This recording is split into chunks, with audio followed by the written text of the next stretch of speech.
Pues ahí está, buena tarde, bienvenidas, bienvenidos a este cuarto encuentro y pues ha sido verdaderamente encuentros los que hemos tenido entre nosotros, entre nosotras y pues muy especialmente con el doctor Nicolás Panoto y con el colectivo, ¿no? Este grupo de investigación con el que trabaja y preside otros cruces, al que pues creo que desde PEC, ¿no? Y desde quienes estamos acá, lo hemos recibido con mucho interés, eh, pues también en esta cercanía, ¿no? De intenciones.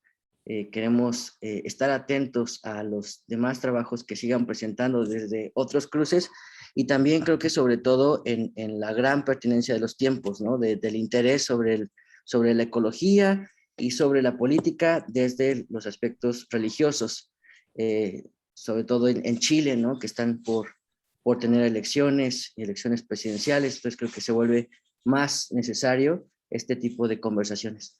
Pues eso, agradecer este cuarto encuentro a todas y todos, en especial a Nicolás Panoto. Te doy la palabra, Nicolás. Muchas gracias. Bueno, gracias Mario.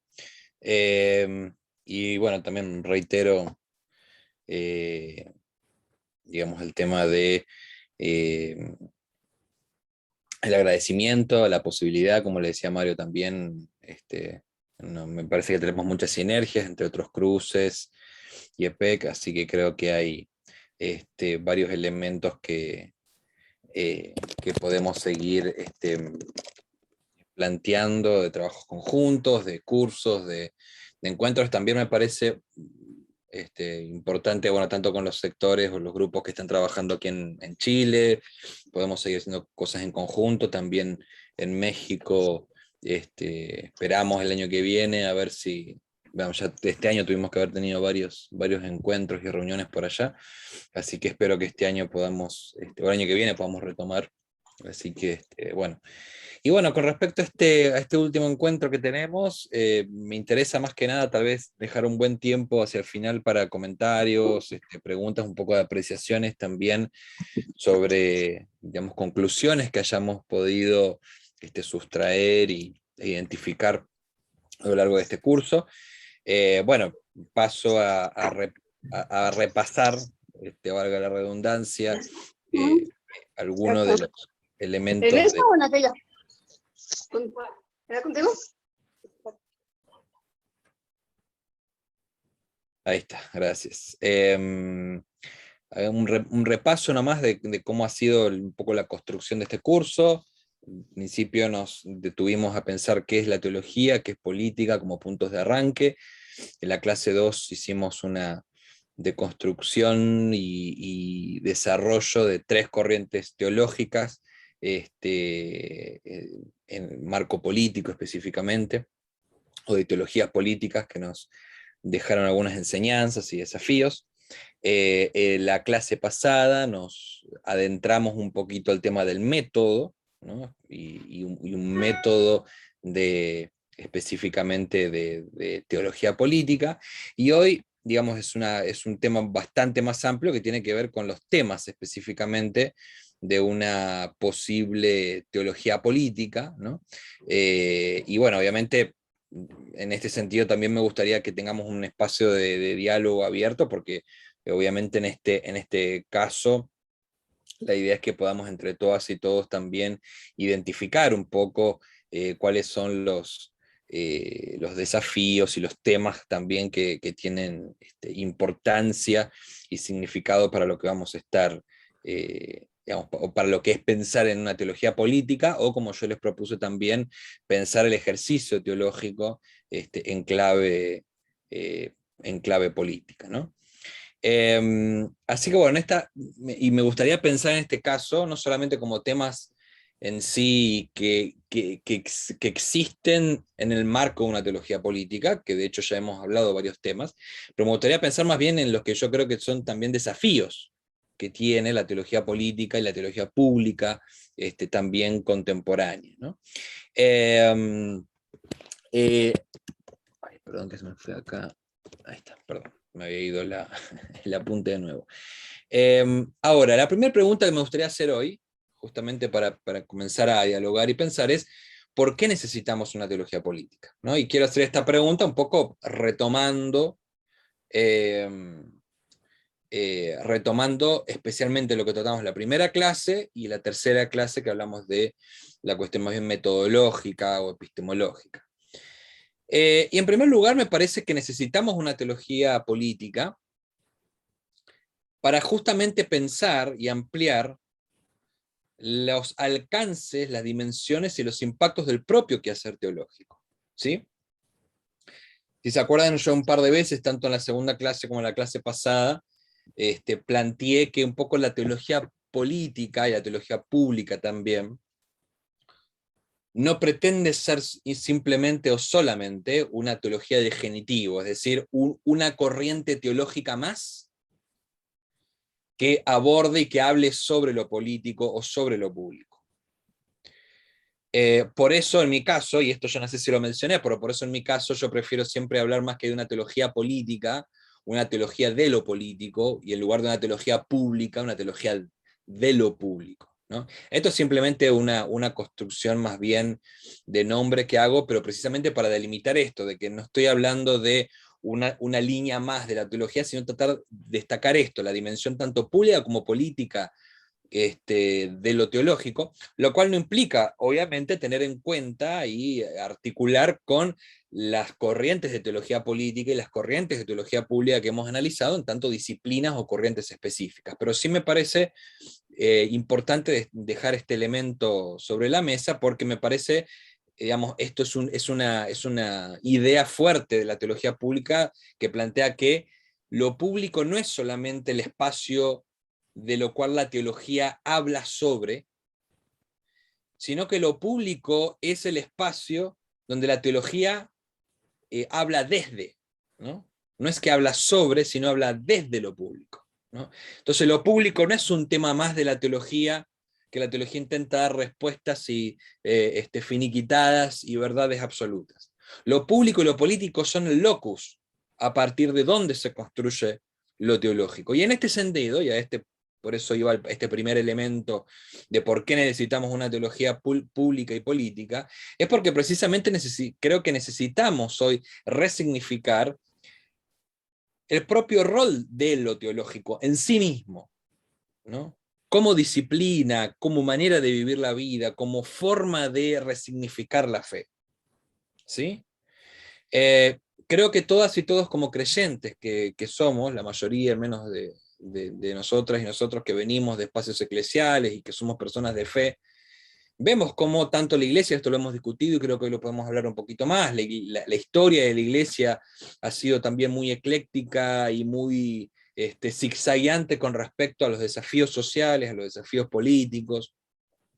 Y también la teología ha tenido un rol zigzagueante, o sea, que a pesar de tener siempre un rol político fundamental, indirectamente o incluso inconscientemente, eh,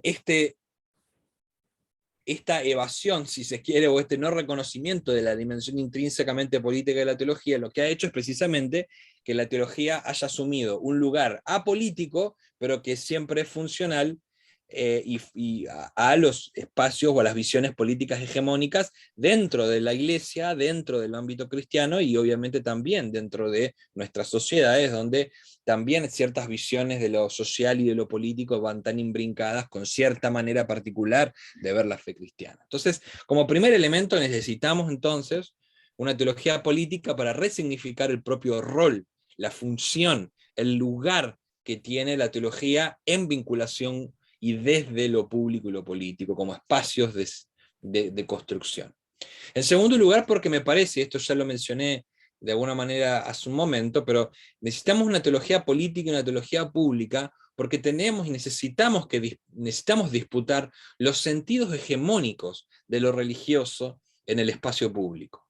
Ya vamos a hablar un poquito más en detalle de esto más adelante, pero desde el propio trabajo de práctica que estamos haciendo, por ejemplo, desde otros cruces y desde diversos espacios de militancia y activismo de la fe, nos confrontamos todo el tiempo con sentidos reduccionistas del campo religioso que operan de doble manera. Por un lado, operan como modos para legitimar el poder de ciertos sectores religiosos y eclesiales particulares que instrumentalizan un sentido clausurado de lo religioso, ¿no? En este caso, por ejemplo, instrumentalizan un sentido institucionalista, dogmático de lo religioso, o por ejemplo planteando de que lo religioso está intrínsecamente vinculado con un tipo de manera de ver lo ético y lo moral.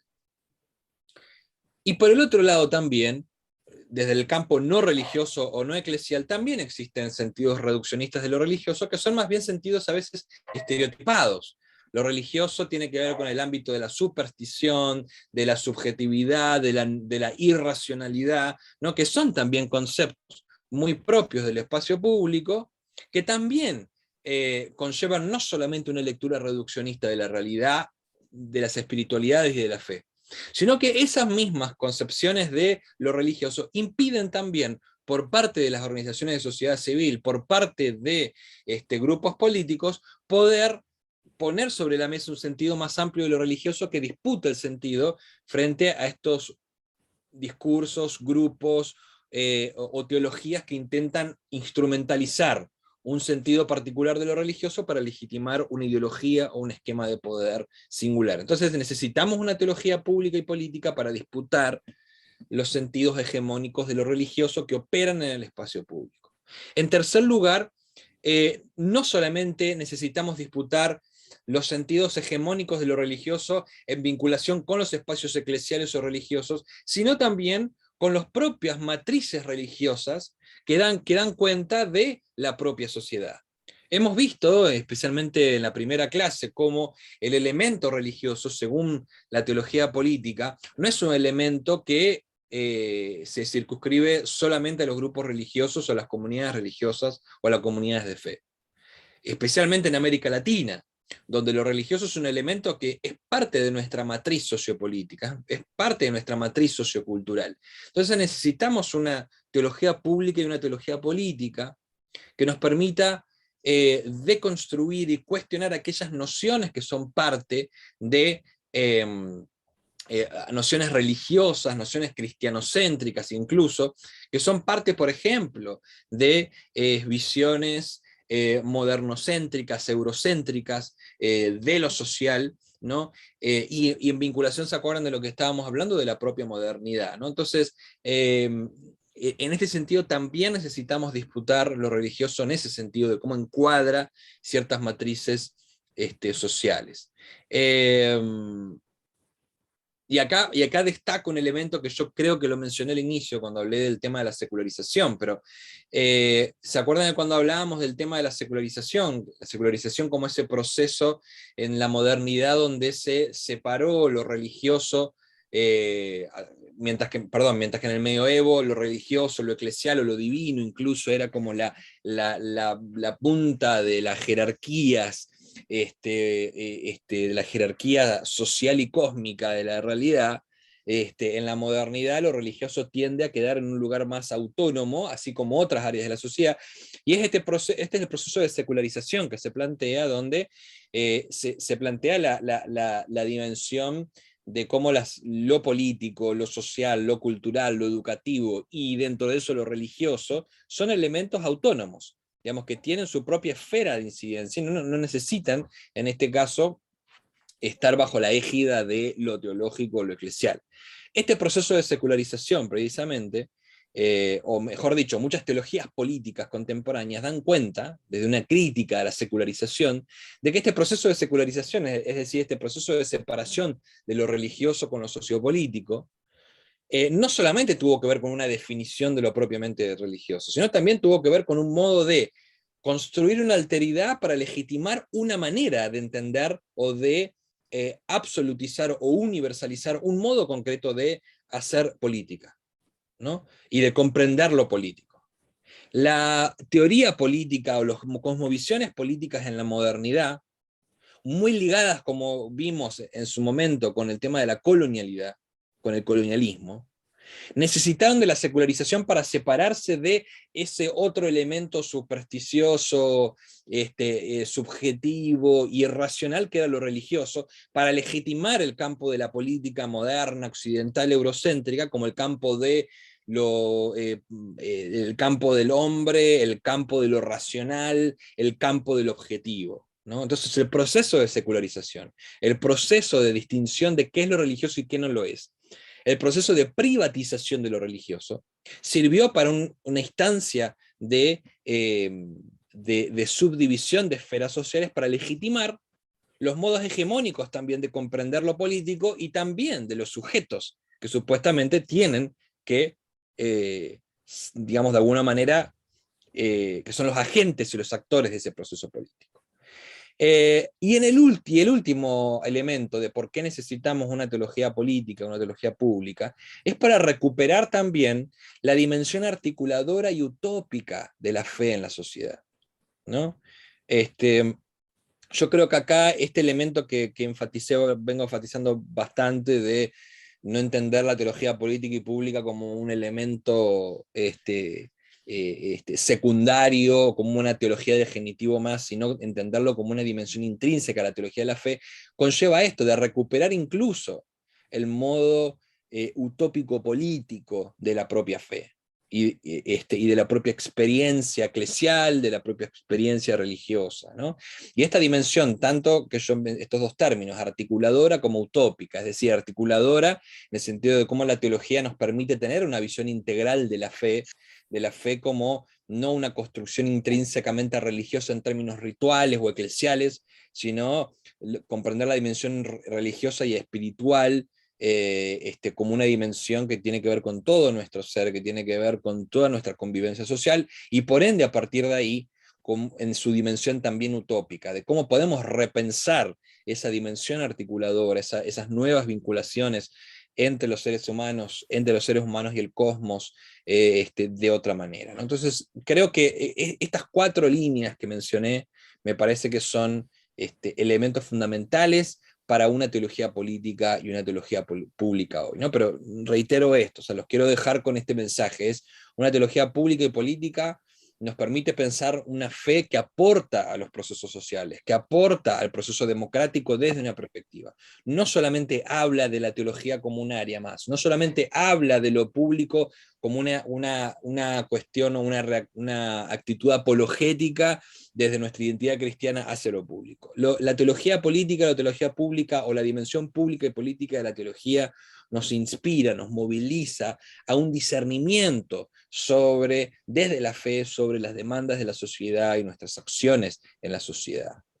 Entonces, habiendo dicho estos 4 elementos de por qué necesitamos una teología pública y política, pasamos a algunos temas, algunos ejes, ¿no? Que me gustaría simplemente mencionar algunos y dejar un buen tiempo también para que dialoguemos entre todas y todos de otros temas que podemos identificar.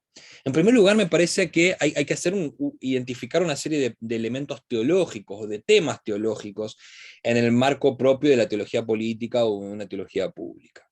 El primer elemento fundamental, que esto ya lo hablé la clase pasada cuando hablábamos de método y de epistemología, es comprender la hermenéutica teológica como un modo de afrontar la dimensión hermenéutica del propio espacio público. Es decir, repito, tomar la hermenéutica teológica como un modo de afrontar la dimensión hermenéutica del espacio público. ¿Qué quiere decir esto? Algo muy simple y directo. Nuestra manera de ver a Dios condiciona y circunscribe nuestra manera de ver la realidad y de ver los procesos en el espacio público.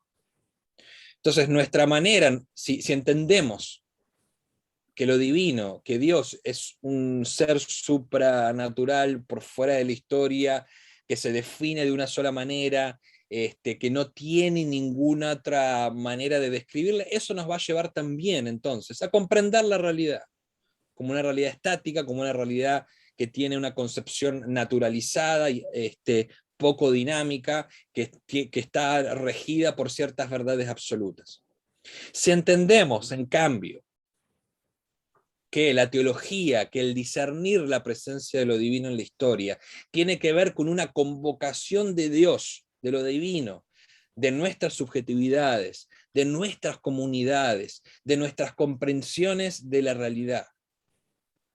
Con lo cual, lo que entendemos y definimos de Dios son siempre imágenes de lo divino que cambian a lo largo de la historia, que son siempre construcciones subjetivas, que son siempre maneras de ver lo divino que están atravesadas por nuestras maneras de ver la realidad. Esta misma manera de entender la forma en que nos acercamos a Dios tiene también un impacto en cómo vemos lo público. Así como lo divino es un elemento en proceso constante, es un elemento hermenéutico donde a partir de la fe en lo divino nos convocan nuestra corporalidad, nuestra subjetividad, nuestra socialidad completa. De la misma manera también este proceso hermenéutico nos llama a ver lo público también como una instancia de dinámica, de procesos de interpretación constante, ¿no? Y así como lo divino es algo que, como, no sé si esto creo que lo mencioné en su momento, ¿se acuerdan que Lutero decía, y perdonen si estoy repitiendo este elemento teológico, pero ¿se acuerdan que cuando Lutero discutió con los teólogos, con la teología natural y con los defensores de la teología natural, ¿no? Que las defensores de la teología natural, ¿qué plantean? Dice, Dios se revela y se plasma en la realidad en la que habitamos, ¿no?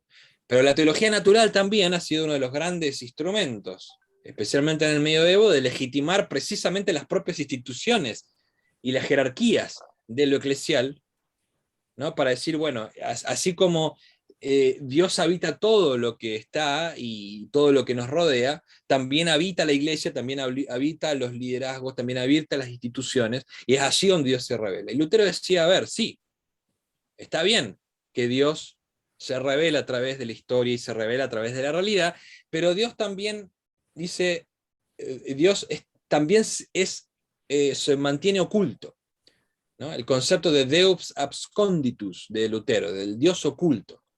Dios se manifiesta, pero siempre hay una parte de él, o de ella, o de lo divino, que está oculta, que no puede ser discernida por lo humano. ¿Por qué? Porque la realidad que nos habita también es pecaminosa, decía Lutero. Es imperfecta, y está atravesada por nosotros y nosotras como seres humanos. Entonces esta dimensión del Dios oculto es esa dimensión de lo divino que siempre confronta la realidad.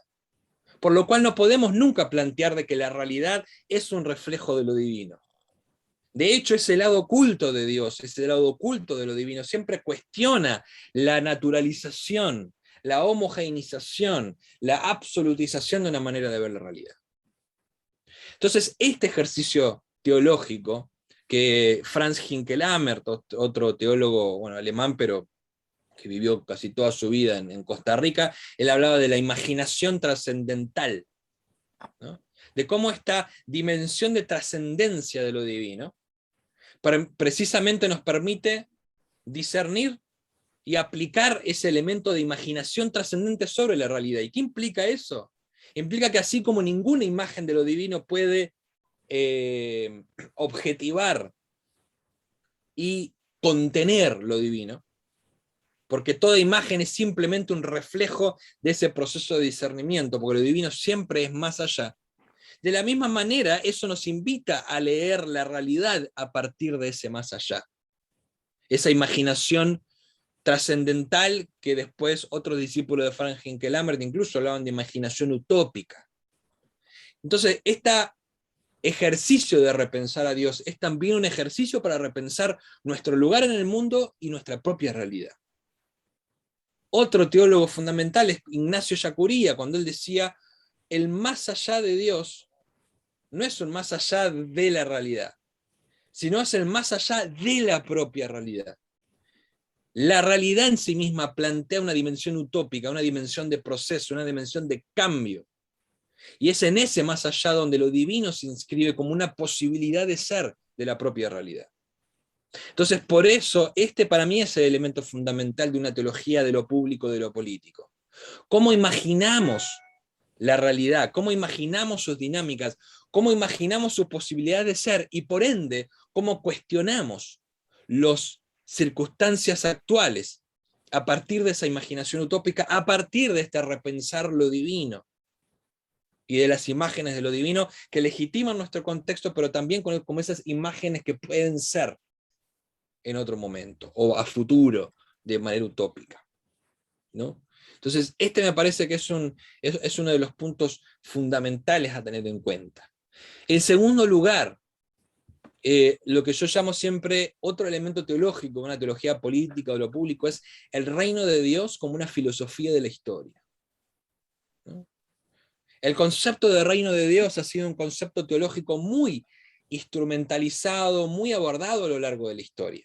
De hecho, en la teología latinoamericana también fue un concepto teológico muy importante, por ejemplo, para las teologías de liberación, que interpretaron el reino de Dios en una clave justamente sociopolítica, en decir, bueno, es el reino de Dios que Jesucristo predicaba y practicaba, es el reino de Dios justamente de la irrupción de lo divino en la historia para cambiar todas las vinculaciones desde lo económico, lo político, lo social y lo religioso, ¿no?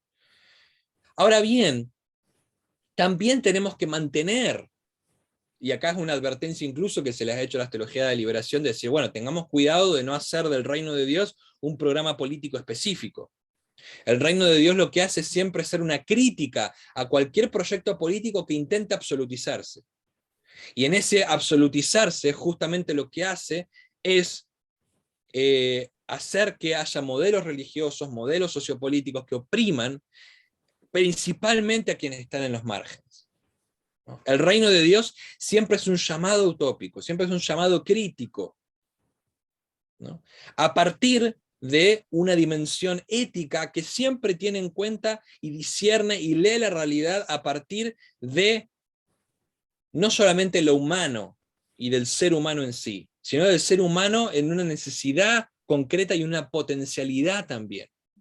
Entonces, este me parece que es un elemento importante de la teología política y de la teología pública. Comprender el reino de Dios como ese, como decía Oscar Kuhlman, ese ya pero todavía no, ¿no? Que nos invita a cuestionar la realidad, a poder plantear la realidad en otra clave, pero a su vez también como un proceso de discernimiento, de poner siempre en cuestión cualquier absolutización de cualquier modelo político. Porque acá hay otro elemento teológico fundamental.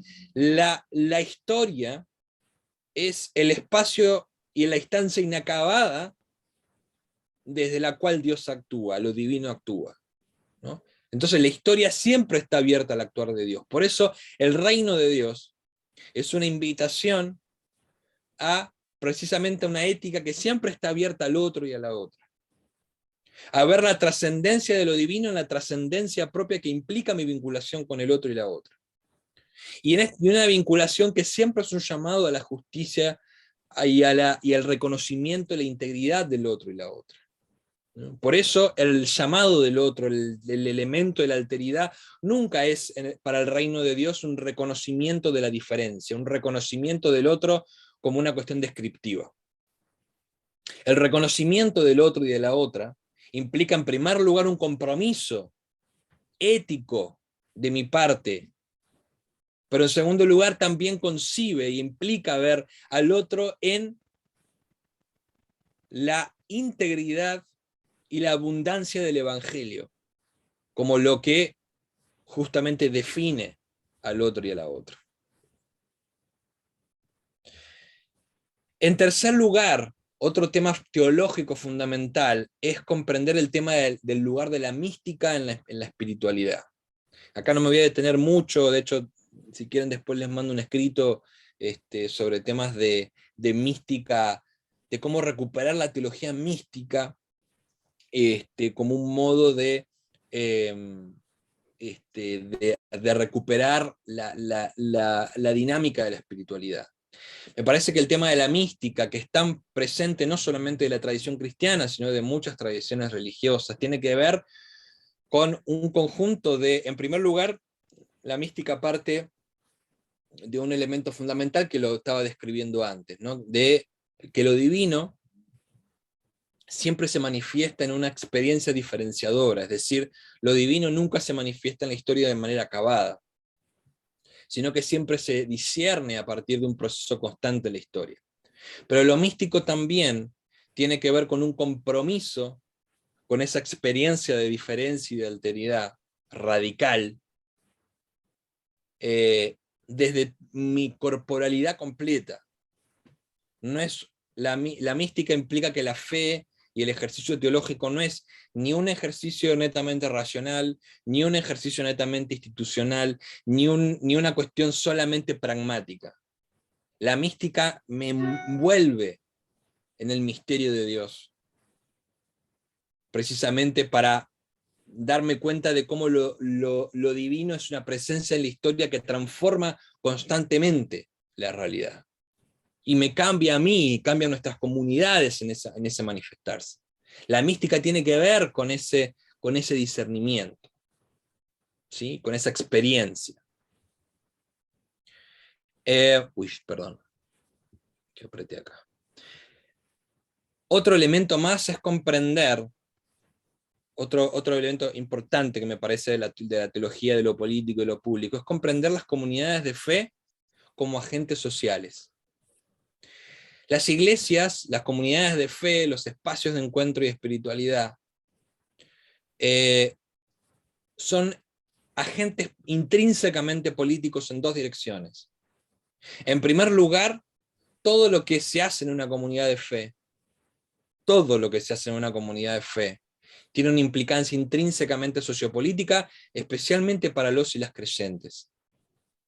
Y algo acá que planteé en una de las clases es entender de que el momento de la liturgia, el momento de la práctica de la diaconía, el momento de la educación y de la formación, el propio uso del templo, de la comunidad de fe o del espacio de reunión, todos esos elementos son intrínsecamente políticos, ¿no? ¿Se acuerdan que hablábamos de que todos estos elementos construyen sentido social?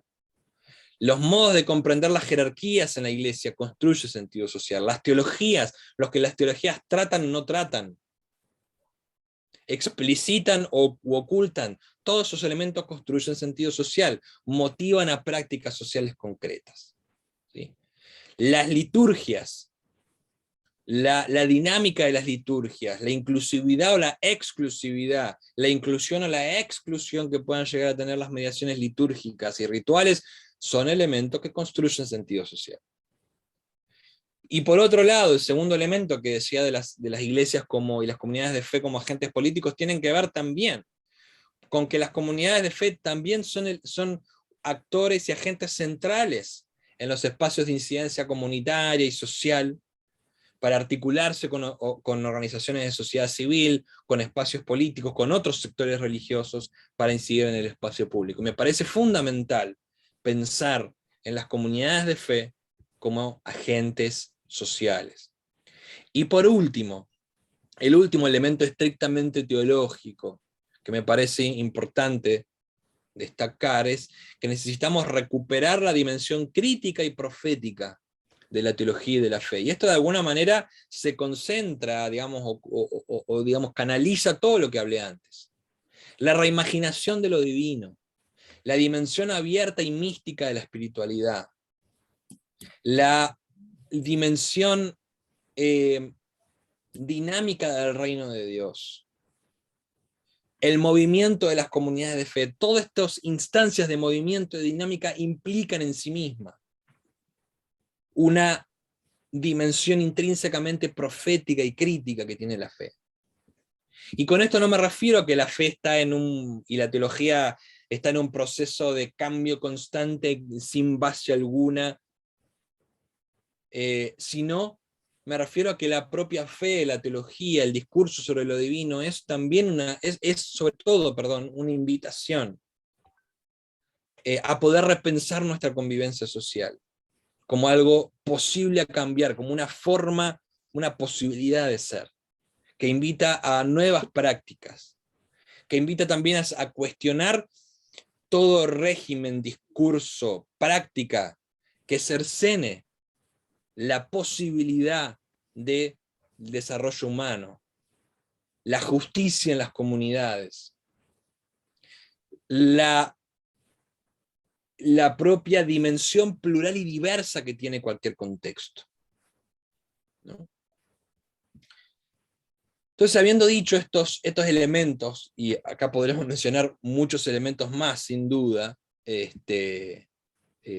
pero al menos les invito a que podamos seguir pensando y reflexionar sobre esto. Ahora vayamos a algunos temas concretos, ¿no? Y acá me voy a tomar 10 minutitos, denme nomás, 15 máximo, para simplemente plantear algunos temas, teniendo en cuenta estos temas teológicos de la teología público-política, ahora otros temas más concretos de cómo estos elementos teológicos nos invitan a repensar algunos lugares de la fe y la política y lo público hoy. Me parece que un tema importante, en primer lugar, para empezar sobre estos temas, es la necesidad de pensar la vinculación entre religión, fe y derechos humanos. Hoy día, siempre lo ha sido, siempre lo es, y más desde una dimensión crítica que tenemos como comunidades religiosas. Por eso es un elemento fundamental pensar el tema de los derechos humanos desde la fe. Y acá me refiero desde el tema de, por ejemplo, pensar el tema de la dignidad humana. Y ahí tenemos tantos elementos desde la teología bíblica, por ejemplo, pensando desde la integralidad humana en la antropología del relato de la creación en Génesis, ¿no? Hasta toda la tradición profética, y la propia relectura incluso de la dimensión profética por parte de Jesucristo, de Jesús en los evangelios, que precisamente planteaba un compromiso ético con lo humano por sobre cualquier esquema social, religioso o político. Entonces, la dignidad humana, una teología del bien común, ese me parece que es un elemento fundamental. Y nosotros tenemos como creyentes, al menos como cristianos y cristianas, en el texto bíblico, comenzando por la antropología bíblica, pero también, por ejemplo, siguiendo con todos los modos en que vemos en el Pentateuco y las formas en que el pueblo de Israel se construyó y construyó su ética comunitaria, también la tradición profética como una demanda a volver a este valor comunitario, como por ejemplo las leyes de jubileo en Deuteronomio capítulo 25, ¿no? En Levítico, perdón, capítulo 25, que son elementos que tienen que ver con que el bien común son la señal de la presencia de Dios en la historia, ¿no? Hoy día me parece que tenemos mucho que pensar, especialmente de las voces religiosas, y especialmente aún desde las voces cristianas, que intentan legitimar un lugar de universalidad, de absoluto, frente a la sociedad, frente a otras religiones, cuando en realidad la tradición bíblica está muy ligada a que aportemos al bien común de la humanidad, de lo social, como una manera precisamente desde seguir y adorar a Dios, como también dar cuenta de la propia presencia de Dios en la historia. Y también este elemento de la vinculación entre religión, fe y derechos humanos tiene que ver también con la importancia de la vinculación que hay entre la noción de pluralidad con la acción política. El texto bíblico es en sí mismo un texto donde circulan, se articulan, se tensionan, se relacionan diversas corrientes, diversas escuelas, diversas maneras de ver. Hay un valor en sí mismo de valor de pluralidad y diversidad en el propio texto bíblico, en la tradición cristiana en toda su historia. El cristianismo no sería lo que es sin la dimensión de pluralidad y diversidad que siempre lo ha caracterizado. Por eso lamento muchas voces desde la propia fe cristiana que uno habla de diversidad y pluralidad y se les provoca un escalofrío, ¿no? Yo recuerdo en una de mis clases en un seminario que estaba hablando de corrientes teológicas y en el pizarrón puse diversidad teológica, ¿no? Y una estudiante levanta la mano y con mucho resquemor me pregunta: profesor, para usted, ¿qué significa diversidad? Porque usted sabe que diversidad apela a distintas cosas. O sea, yo me tuve que calmar obviamente por unos segundos para no contestar mal, pero digo, no puede ser que ni siquiera podamos poner la palabra diversidad para que nos provoque una resistencia. Eso habla mucho de la fe cristiana, o mejor dicho, de ciertas maneras de ver la fe cristiana, ¿no? Entonces, ese me parece que es un elemento también fundamental. Y estos son los elementos que me parecen fundamentales, no simplemente como principios de los derechos humanos, ¿no? En abstracto. Son estos elementos precisamente los que nos permitirán, por ejemplo, articularnos con otros organismos de derechos humanos para poder nuevamente movilizarnos en problemáticas, en demandas que tenemos en común. Y hoy día eso es fundamental, especialmente frente a la movilización, al activismo de sectores fundamentalistas, tanto cristianos como religiosos en general, y que se están articulando con cada vez más fuerza en el espacio público, ¿no? y que frenan cualquier posible abordaje de políticas públicas inclusivas, de noción de derechos humanos, como algo que es contrario a la fe, ¿no? Y esto justamente me lleva al otro elemento que me parece muy importante y que lo quiero dejar acá para que también lo discutamos, que es la propia noción de libertad religiosa y de laicidad en América Latina. Me parece que estos son también abordajes para abordar desde una teología de lo público y lo político. ¿Y por qué me refiero específicamente a lo teológico? Permítanme, digamos, ir a ese punto. Sabemos que el principio de laicidad tiene que ver con el principio de separación entre Iglesia y Estado, como un principio fundamental de la propia democracia, ¿no? Pero justamente una de las grandes tensiones que hoy vemos en nuestra región es, en primer lugar, la gran debilidad que hay en los regímenes laicos en nuestra región. En segundo lugar, cómo esta debilidad de los regímenes laicos lo que hace es posicionar ciertas voces religiosas y teológicas en el espacio público y en vinculación con el Estado para frenar ciertas agendas, por ejemplo, de derechos humanos y de agendas públicas que son fundamentales abordar. Y en tercer lugar también, la falta de un Estado laico, de un régimen de laicidad, impide que podamos entender y promover los valores de la pluralidad religiosa, la diversidad religiosa, el diálogo interreligioso y, por supuesto, el valor de la pluralidad y diversidad social y política. Y es muy interesante si vemos cómo se han desarrollado, por ejemplo, los regímenes de laicidad a lo largo de la historia en América Latina. Y ha sido muy interesante ver, por ejemplo, desde mitad del siglo XIX, cuando digamos, empezaron a hacer los procesos de independencia en nuestra región, ¿no? Con todas sus variantes, idas y vueltas, vemos que en la realidad la laicidad no fue decir, bueno, ¿cómo pensamos el elemento religioso desde una dimensión pública? Sino es simplemente cómo negociamos con la iglesia para poder tener las tierras que ahora son dueñas de la iglesia y que como estados liberales podamos manejar esas tierras. Pero entonces siempre fue una negociación, no fue un pensar la dimensión política y pública de lo religioso. Entonces, desde sus inicios, nunca ha habido una real separación, en primer lugar, entre iglesia y Estado, pero en segundo lugar, derivado de esto, de un repensar el lugar social y político de lo religioso.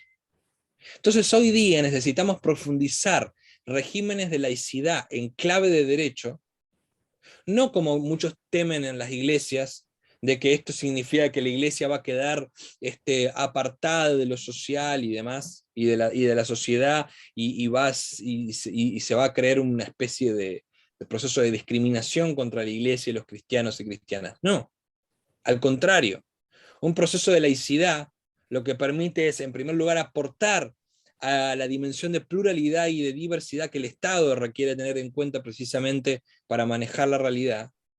Pero también esto implica que el Estado y lo público pueda vincularse con lo religioso en otra clave, comprendiendo la diversidad y la pluralidad del propio cristianismo y de todas las religiones, en vinculación precisamente a esos temas que tenemos en común. Entonces, por eso hoy necesitamos esa clave. Pero acá permítanme hacer dos notas importantes sobre el tema de la libertad religiosa y la laicidad.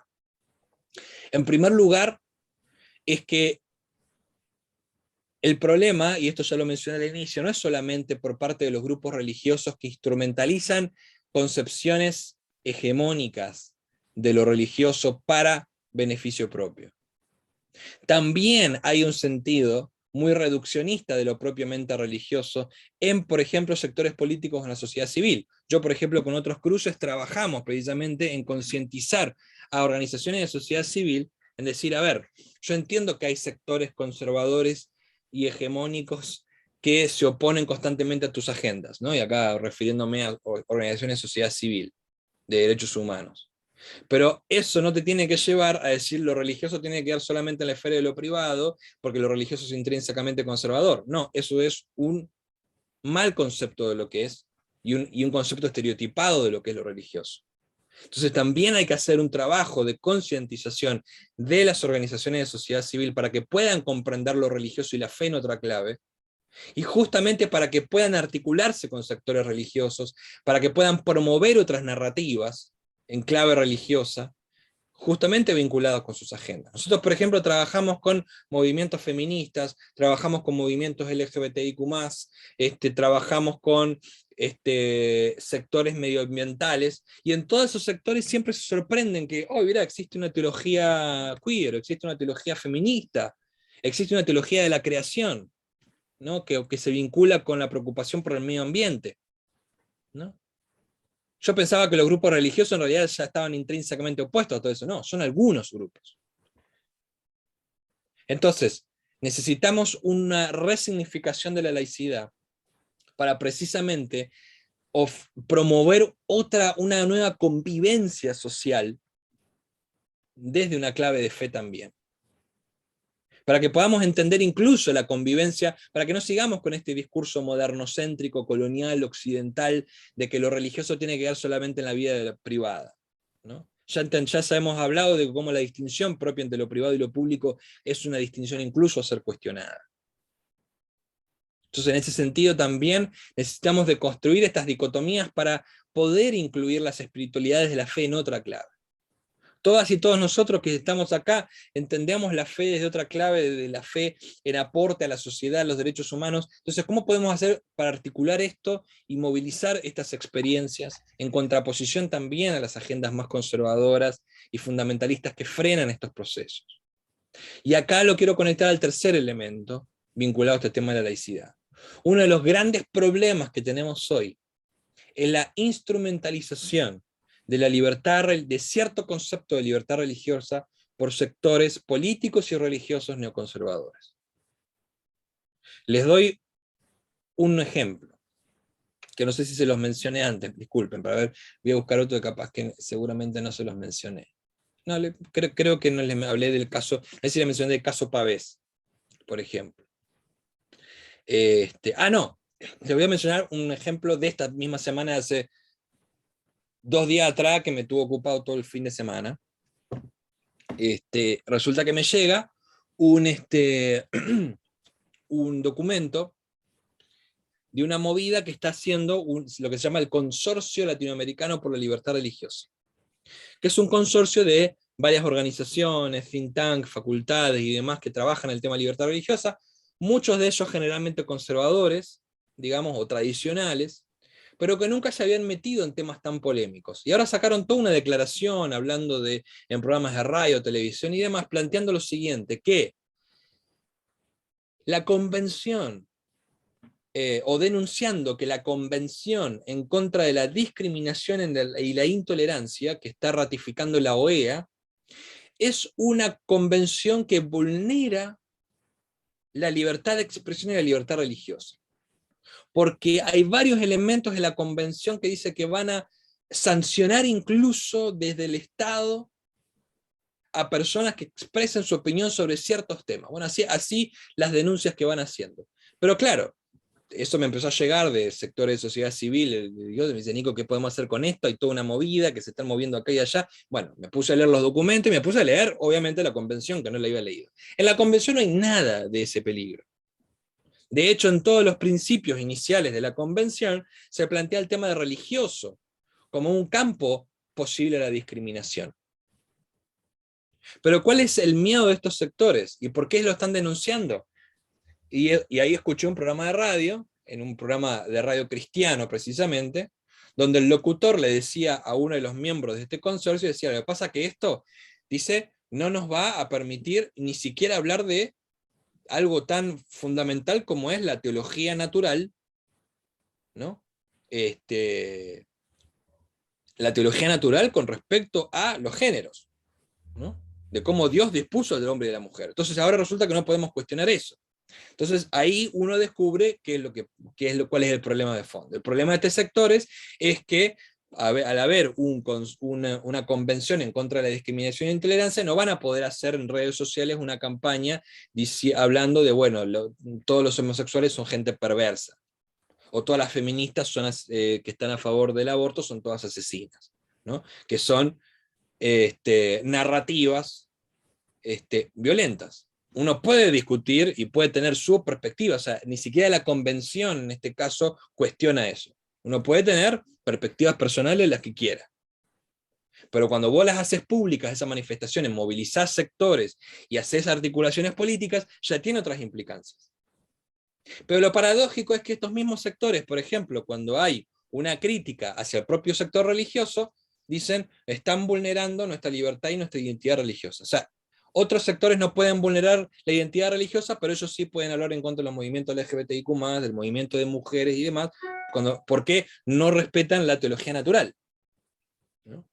Que ojo, acá veamos la otra cara de la moneda, que esta fue mi crítica a otros sectores de sociedad civil. Yo le dije, bueno, está el tema de que, sin duda, tenemos que denunciar críticas que hay desde el mundo religioso sobre estas agendas o estos temas que son fundamentales para pluralizar el discurso social y las agendas sociales, pero cuando hay una burla al cristianismo, a ciertos símbolos religiosos que ofenden al mundo religioso, el mundo de sociedad civil también dice, no, esto es libertad de expresión y yo puedo decir lo que quiero. Bueno, parte del ejercicio democrático es sentarnos a hablar y decir, bueno, a ver, pongamos reglas que tengamos que respetar de todos los lados, ¿no? Esta es mi crítica, se lo digo a los sectores de sociedad civil con los que trabajo. Pero ¿a qué voy con todo este cuento que les dije?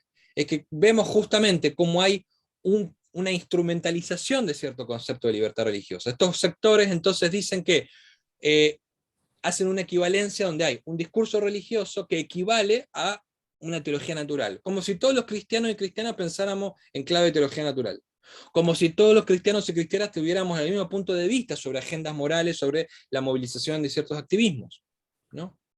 Entonces, estos sectores están instrumentalizando un modo clausurado, institucional, dogmático de lo religioso para, en este caso, cuestionar, por ejemplo, una convención tan fundamental como una convención de antidiscriminación y de no tolerancia, ¿no?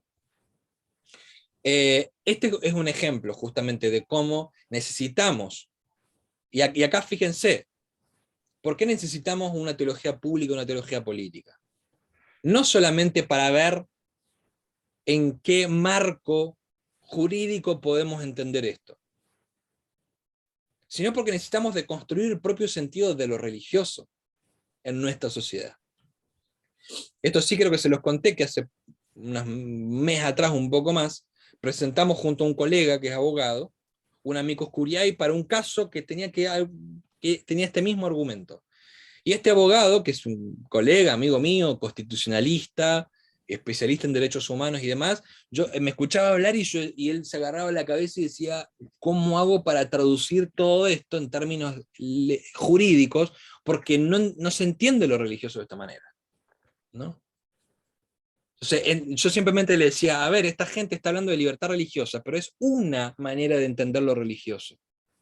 Incluso ellos, al usar ese discurso religioso, están vulnerando el derecho de las propias comunidades hacia adentro, en este caso, por ejemplo, de la iglesia. Porque hay gente de la comunidad LGBTIQ+, hay gente que son activistas de derechos humanos en la propia iglesia. Entonces, si esta gente utiliza el discurso de libertad religiosa, está vulnerando a propios creyentes, hermanos y hermanas de la fe, ¿no? Entonces, al fin y al cabo, ¿qué es? Es un tema de poder. Por eso necesitamos una teología pública, una teología de lo político que nos permita deconstruir, cuestionar y poner sobre el debate público otras maneras de comprender la fe. Porque justamente los sentidos reduccionistas de ver la fe, por un lado, son instrumentalizados por grupos de poder, pero por otro lado también impide que los propios grupos de activismo y de sociedad civil no tengan herramientas para ver otras maneras de encarar el tema. Y esto es uno de los grandes problemas que vemos incluso por parte de los activismos. Bueno, y por acá voy terminando, simplemente quería mencionar otros dos temitas más que simplemente los menciono, que me parece que son importantes, que pensar el tema de la educación religiosa en términos amplios, ¿no? Hoy día también hay todo un debate sobre el tema de la educación religiosa escolar, por ejemplo, en muchos de nuestros países tenemos ese dilema, y también muchos sectores religiosos, conservadores y reactivos siguen insistiendo en la agenda de educación religiosa, y el tema nuevamente se pone en blanco y negro en sí o en no. Habemos otros grupos que estamos diciendo, no necesitamos una materia de religión, pero sí se necesita enseñar sobre el valor democrático, público y político y social que tienen las espiritualidades y las creencias en nuestras sociedades. Porque la mayoría de las personas tenemos una creencia espiritual, sea de la manera que le demos. Entonces, en los espacios escolares, podemos tener una materia religiosa, puede ser, pero hablemos de una educación interreligiosa e intercultural, pero no una educación cristiana en colegios públicos, ¿no?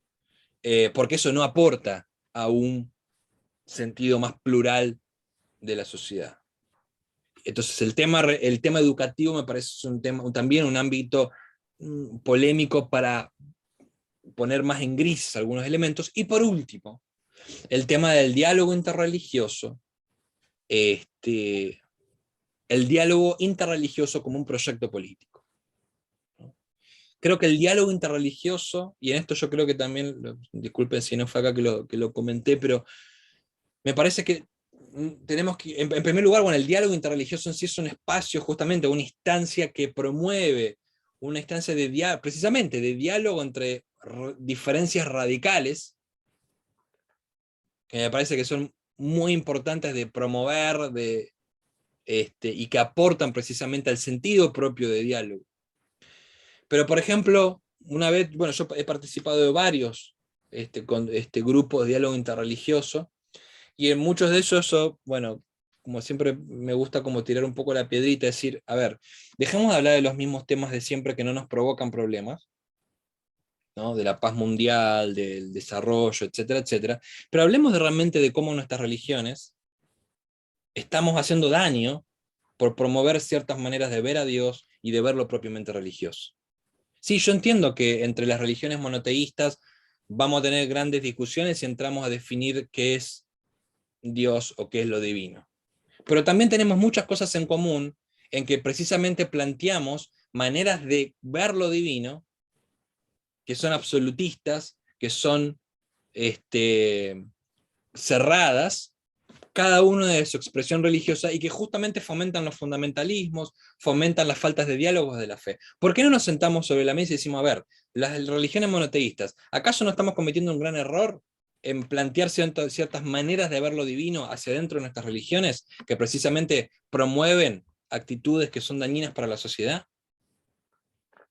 Entonces, hablemos de esos temas también en espacios interreligiosos, de cómo estamos definiendo la fe, cómo estamos definiendo lo religioso, y también cómo definimos lo divino.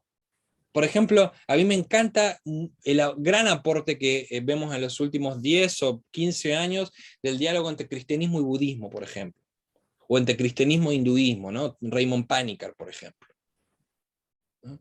Donde justamente nos permiten ver otras maneras de reconceptualizar la experiencia de fe, la manera de concebir a Dios, pero también en un gran aporte de cómo podemos deconstruir estos discursos fuertes en el mundo religioso.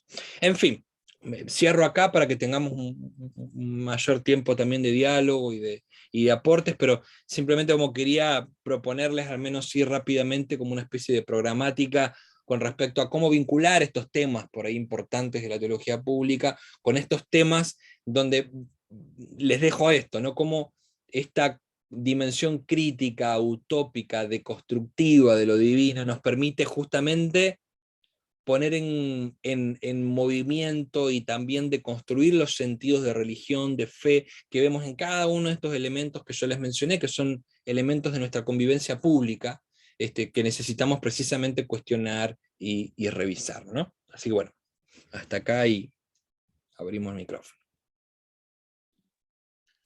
Muchísimas gracias, Nicolás. Muy interesante y amplio, ¿no? Lo que nos sigues comentando.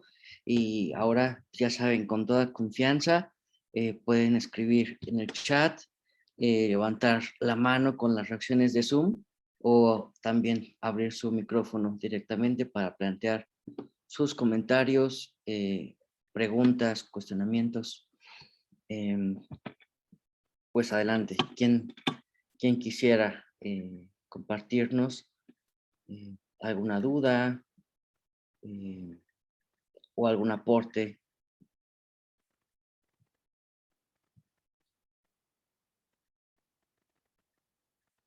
Bueno, a ver, empiezo.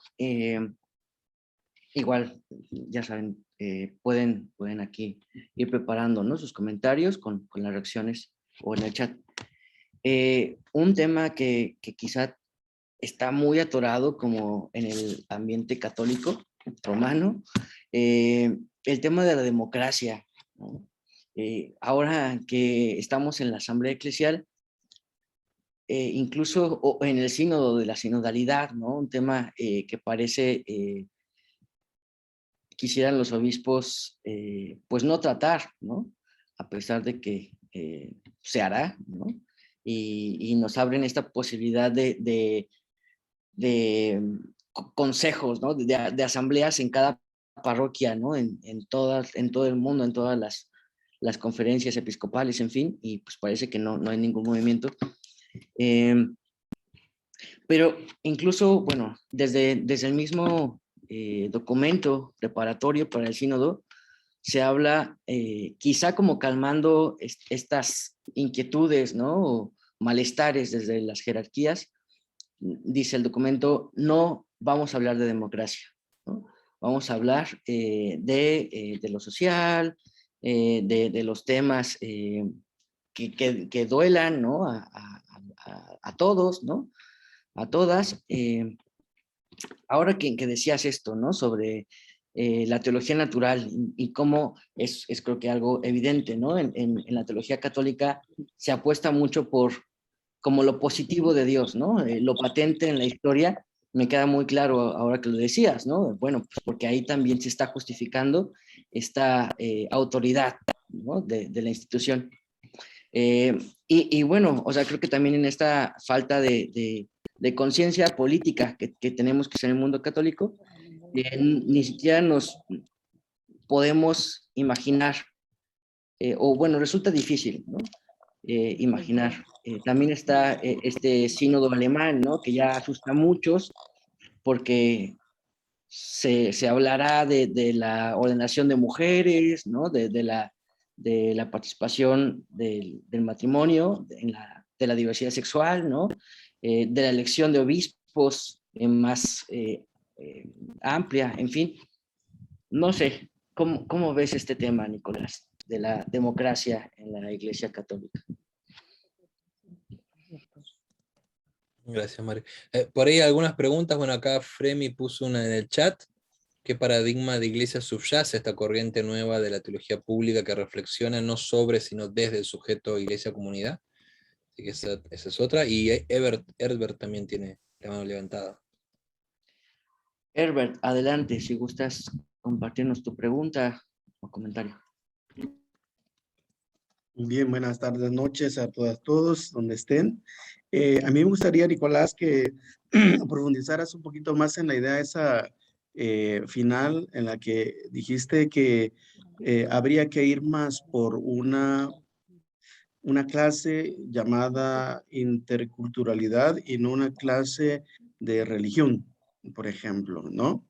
En Alemania o Dinamarca, donde yo tuve la oportunidad de vivir y estudiar, todavía hay clases de este tipo, ¿no?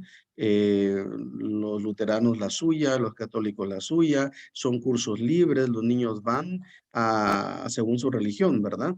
En Latinoamérica lo que vemos es, si estás en un colegio evangélico, te van a dar religión cristiana evangélica. Si estás católico, religión cristiana católica.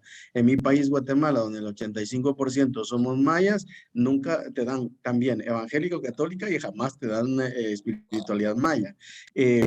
¿Es ese el pensamiento que decís? Porque eso sería demasiado terrible para la iglesia evangélica y la iglesia católica plantear que en la escuela pública no se enseñe el cristianismo ni el evangélico ni el católico, sino todas las espiritualidades presentes, por ejemplo, en un país, por ejemplo, algo así. Entonces, que un poquito profundizar un poquito más en la idea, por favor. Gracias, Herbert.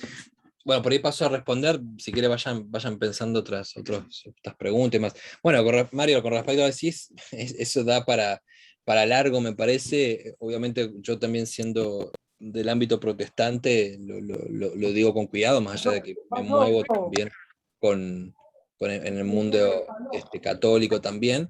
Pero bueno, el tema de la democracia es un tema delicado por varios elementos. En primer lugar, porque pensar la fe desde la democracia implica también una autocrítica muy fuerte con respecto a la propia jerarquía eclesial, a los modos también de desarrollarlo propiamente religioso, sí, lo propiamente eclesial en primer lugar. En segundo lugar, yo en este caso no niego, por supuesto, que incluso desde visiones más tradicionales del catolicismo se niegue, por ejemplo, el valor de la democracia, aunque no por casualidad, si vemos a lo largo de la historia, siempre la iglesia cristiana en general y católica en particular ha estado demasiado vinculado, por ejemplo, a algunas versiones no tan democráticas de lo gubernamental, ¿no? Pero en países encontramos ejemplos muy diversos, entonces no podemos generalizar, pero digamos, es un elemento que está ahí, que forma parte, pero esto también lo podemos vincular incluso con la iglesia evangélica, entonces, digamos, yo creo que asumir el tema de la democracia como un tema en serio implica asumir un montón de temas que la iglesia en este momento no quiere afrontar. No podemos hablar de democracia sin hablar de diversidad y de pluralidad. No podemos hablar de democracia sin o evadiendo la necesidad de reconstruir nuestras estructuras de distribución del poder. No podemos hablar de democracia sin, por ejemplo, plantear digamos, todos los elementos que componen una sociedad para que sea netamente democrática. Entonces, digamos, me parece que hay muchos elementos, digamos, que habría que exponerse para tratar estos temas por parte de la Iglesia Católica en particular, pero me atrevo a decir, y esto lo digo con mucho temor y temblor, digamos que yo creo que especialmente tiene que ver con un tema intraeclesial, digamos, de por qué toca este tema. Esta es una hipótesis que yo tengo por el hecho de que, o sea, uno ve las sanciones, por ejemplo, que hay a ciertos teólogos y teólogas en América Latina solamente, por ejemplo, ¿no? Teólogos como John Sobrino, como Ivonne Guevara, como el propio Leonardo Boff, ¿cuándo se los llamó a silencio? ¿Cuándo se atrevieron a cuestionar la institucionalidad eclesial? ¿No? Entonces yo creo que un gran tema de la Iglesia Católica es ese, es cómo hacer una instancia realmente crítica de su propia institucionalidad, más allá de que su propia institucionalidad en el amplio sentido, encontramos una pluralidad de experiencias, de abordaje como lo vemos hoy, ¿no? Entonces, bueno, por eso me parece que es un tema también delicado, y si uno le inscribe en la coyuntura actual, donde el tema de la democracia está siendo tan puesto en disputa, porque estamos encontrando sectores que están cuestionando este tema, pero además fíjense esto, yo no sé si ustedes sabían que, por ejemplo, algunas estadísticas como el Latinbarómetro, que una de las preguntas, por ejemplo, que hacen, que investigaciones que han hecho, es el nivel de la democracia como un régimen legítimo en la sociedad latinoamericana. En los últimos 10 años, desde el 2010 al 2019, creo, 2018, la legitimidad de la democracia ha bajado a nivel social. O sea, la gente cree cada vez menos en la democracia, ¿no? Y eso es terrible. Obviamente yo creo que los regímenes democráticos hay mucho que cuestionar a los regímenes democráticos en términos de su práctica o su institucionalidad, pero que socialmente se esté despreciando, digamos, deslegitimando la democracia es realmente grave, ¿no? Entonces yo creo que también acá la Iglesia, digamos, juega incluso con este desbarajuste, digamos, que hay con respecto a lo democrático, ¿no? Y eso es algo grave, y eso, conociendo yo el campo evangélico protestante un poco más, esto es un tema también preocupante, ¿no? Volviendo a la pregunta acá de Fremi en el chat, yo no creo que haya un paradigma de iglesia. O sea, a ver, cuando hablamos de paradigma de iglesia, creo que lo importante es tener en cuenta que no hay un modelo eclesiológico concreto. De hecho, yo creo que, digamos, no creo que, sino lo podemos ver en las teologías públicas y políticas, donde, digamos, hay una pluralidad de eclesiologías y de diversas corrientes y denominaciones dentro del propio cristianismo. Sí me parece, y creo que está de alguna manera subyacente en lo que vos pones de este sujeto iglesia-comunidad, de que justamente la teología pública y política plantea el rol de la comunidad de fe en su diálogo con, o en su rol con la sociedad, ¿no? Y en lo público, ¿no? Me parece que el paradigma reside ahí. Es una comunidad para otros, no es una comunidad que intenta legitimarse simplemente a sí misma. Una comunidad que construye su identidad. Por supuesto, acá no está una cuestión de deslegitimar el tema de la identidad cristiana, sino es una identidad que se comprende desde el otro. Y por eso, por ejemplo, me recuerdo de un autor que les mencioné muy al pasar hace un par de clases atrás, de David Tracy, que planteaba de estos tres públicos de la teología que están intrínsecamente vinculados, como es la iglesia, la sociedad y la academia, ¿no? Entonces, digamos, la teología pública y política plantea un sentido de comunidad de fe mucho más amplio y que parte de la iglesia o del elemento comunitario identitario, pero lo trasciende en diálogo con otros sectores, ¿no? Y con respecto a la pregunta que me hacía Herbert, a ver, te lo tomo como un ejemplo. Acá en Chile, por ejemplo. En Chile, vos hablabas justamente del 85% maya en Guatemala. Acá en Chile, como sabemos, la gran comunidad mapuche que hay, el elemento mapuche como define también muchas dinámicas de lo social. Pero, por ejemplo, hay, y incluso desde la dictadura militar, la educación religiosa en los colegios, o mejor dicho, legalizada, instrumentalizada legalmente, a partir del 73, y es una malla de que es una currícula que no se define, o es una educación que no se define como cristiana en sí mismo, pero vemos que las mayores currículas son o evangélicas o católicas, ¿no?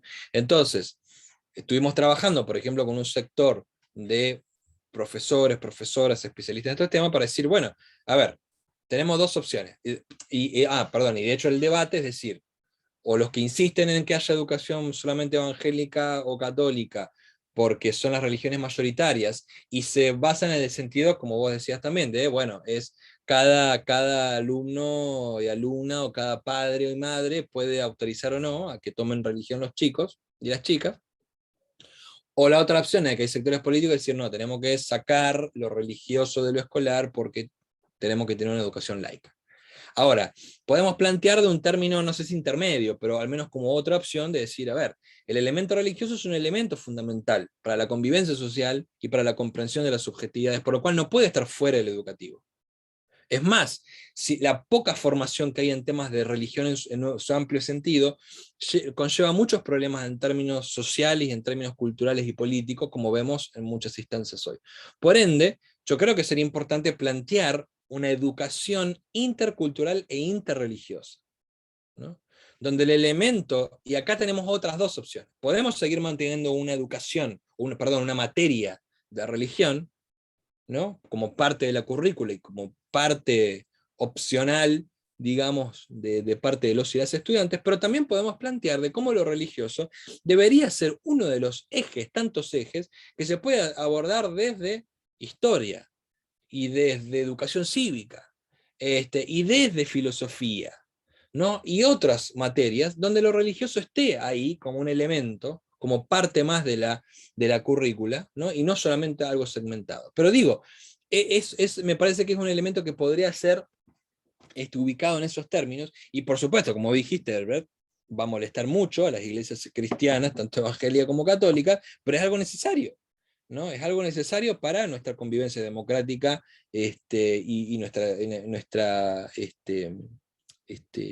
formación social, digamos. O sea, nuevamente, hay que irse por fuera de estos extremos, de o la educación netamente cristiana o sacar de lo religioso y lo educativo, sino más bien plantearlo en otra clave, ¿no? Me parece, y por eso, al menos en nuestro caso acá en Chile, hemos planteado un modelo de interreligioso e intercultural, precisamente también para un poco de construir esta famosa división entre lo cultural y lo religioso, que tiene que ver específicamente, por ejemplo, con pueblos indígenas, que tienen otra concepción muy distinta al propio cristianismo del elemento religioso en la sociedad, donde lo religioso está imbricado con la convivencia social y política y comunitaria, ¿no? El elemento de lo sagrado. Entonces, por eso también me parece importante de fomentar el tema de lo intercultural como una manera de ver el elemento de la espiritualidad y las creencias más allá del típico concepto religioso monoteísta o cristiano, ¿no?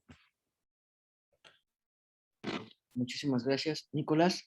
Tenemos otras dos preguntas. Antonio. Es en este sentido, doctor Nicolás Anota, su servidor trabaja en una universidad pública en la Ciudad de México, que es la Universidad Autónoma de la Ciudad de México, y tenemos un posgrado en Derechos Humanos, ¿no? Segundo posgrado, primero lo tuvo la Iberoamericana y después nosotros tuvimos un posgrado. El tema es en este sentido, o sea, estoy de acuerdo en el planteamiento de fe, religión y derechos humanos. Pero es un tema complicado cuando uno trabaja en este sentido. O sea, se habla, en el posgrado hablamos muchas cuestiones de derechos humanos. Con la parte religiosa como que es medio tabú, como que si es una universidad pública, somos laicos, y no nos metemos. Aunque hay alumnos que han trabajado tesis sobre derecho, el derecho de culto, ¿no? Entonces aquí mi planteamiento, mi pregunta sería, ¿cómo sensibilizar en un momento dado al cuerpo académico para poder hablar sobre cuestiones de derechos humanos y religión? O sea, que no lo hagan a un lado el derecho al culto, como que dicen, bueno, eso se ve en otros espacios, aquí nosotros no. ¿Cómo sería o qué es lo que podrías tú replantear, ¿no? Para poder meter esa cuña y poder abrirlo el tema en el posgrado? Gracias. Muy bien. También María José Coté. Hola, buenas noches a todos. Saludos desde Talcahuano, en Chile. Voy a tratar de ser lo más breve posible para que otros puedan. Estaba pensando a propósito de todo lo que hemos visto en estas sesiones, que antes me hubiera preguntado si es la vida desde lo religioso o la religión, o lo religioso desde la vida, pensando en esta público-privado, ¿cierto? Y desde hace un tiempo esta parte es un continuo andar entre ambos, que no se pueden separar. Porque la pregunta sería, ¿la vida desde la religión o lo religioso desde la vida? O esa pregunta, como lo veo ahora, es algo que va unido, intrínsecamente unido. Esto es una pregunta, o sea, una reflexión. Lo segundo, a propósito, lo que me encanta de estos espacios es cuando veo que estoy escogiendo espacios con sentidos que se van uniendo todos. Ayer estuve en un conversatorio de Amerindia con Ivonne Guevara y con Carlos Mendoza, y tocaron hartos puntos que me hicieron clic el día de hoy. Por ejemplo, cuando dice, necesitamos recuperar la dimensión crítica y profética de la fe. Ayer se habló a propósito de la praxis liberadora, de lo que es la sinodalidad y el discipulado como claves para recuperar esta praxis, siguiendo lo que tú dices, la importancia de la escucha y del diálogo, acoger a los vulnerados. Se habló como alguien decía en el chat, también se habló de la crítica y de la autocrítica, partiendo de una autocrítica por las propias prácticas y también a críticas dentro de la sociedad y nuestra iglesia como formas de ver la vida. Se habló también del qué significa la liberación y pensaba un poco lo que decía, críticas y proféticas también preguntarnos, cuestionarnos, dialogar para crear esta dimensión crítica y profética. La clave de la crítica, sea partiendo de nuestra propia realidad y también de lo que nos rodea y está inmerso. También hablaba de la necesidad de pensar vinculación, fe, religión y derechos humanos, y ayer se habló también de comunidades y resistencia, en resistencia por la dignidad y justicia. Cómo es clave las comunidades en diferentes niveles, por llamarlo de algún modo, la importancia de las comunidades en esta construcción de un pensar vincular la fe, la religión y los derechos humanos. Como ahí es clave escuchar la experiencia de los oprimidos y no solamente, como decían ayer, de los que no hacen opción preferencial por los pobres, porque son los pobres, de los oprimidos, desde su experiencia, escuchar su voz.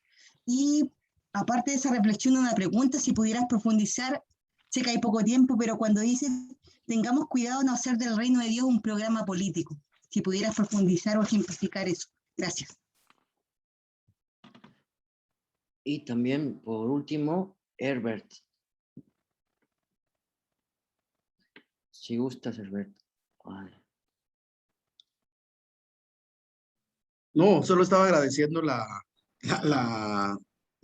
respuesta. No sé por qué se levantó esto. Gracias, perdón. Sí. Gracias, Albert. Bien, a ver, volviendo a los, no sé si hay una pregunta más, si no, paso a responder acá. Ya, con respecto a lo que decías, Antonio, justamente, ¿cuándo fue? La semana pasada, estamos haciendo un proceso de formación para funcionarios y funcionarias de República Dominicana, y para sociedad civil. Y justamente esto mismo que vos me planteabas, me lo planteó una especialista en temas de derechos humanos en el país. Pues claro, siempre se enseña que los derechos humanos justamente, de hecho no solamente es un tema controversial como vos decís, sino que se enseña el tema de los derechos humanos como algo no religioso, desde su punto de partida, ¿no? Justamente. Digamos, y yo de hecho estoy de acuerdo de que se siga planteando de esa manera. A mí me parece que digamos, hay como tres elementos a tener en cuenta de alguna manera en un posible replanteo. En primer lugar, digamos, el concepto de derechos humanos también parte de una antropología, ¿no?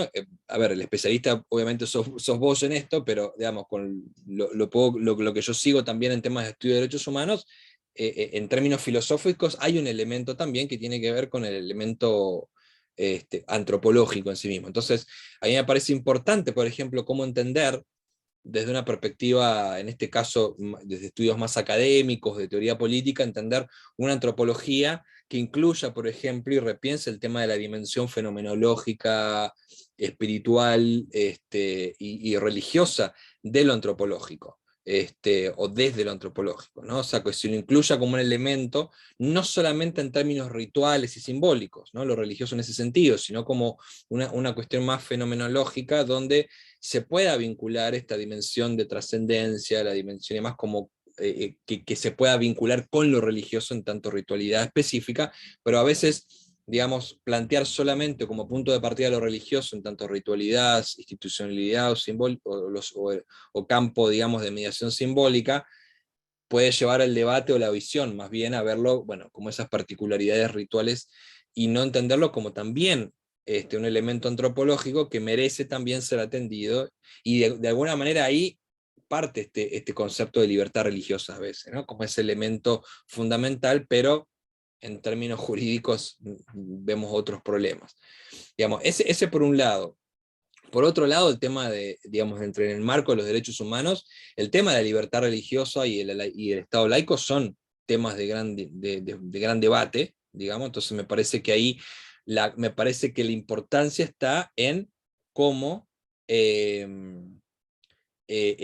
plantea tanto el tema del régimen de laicidad y de libertad religiosa en clave de derecho, ¿no? Es decir, no solamente como en clave de hablar de laicidad en términos de separación simplemente iglesia y Estado, sino de hablar de régimen laico como una manera de resignificar el lugar público de lo religioso.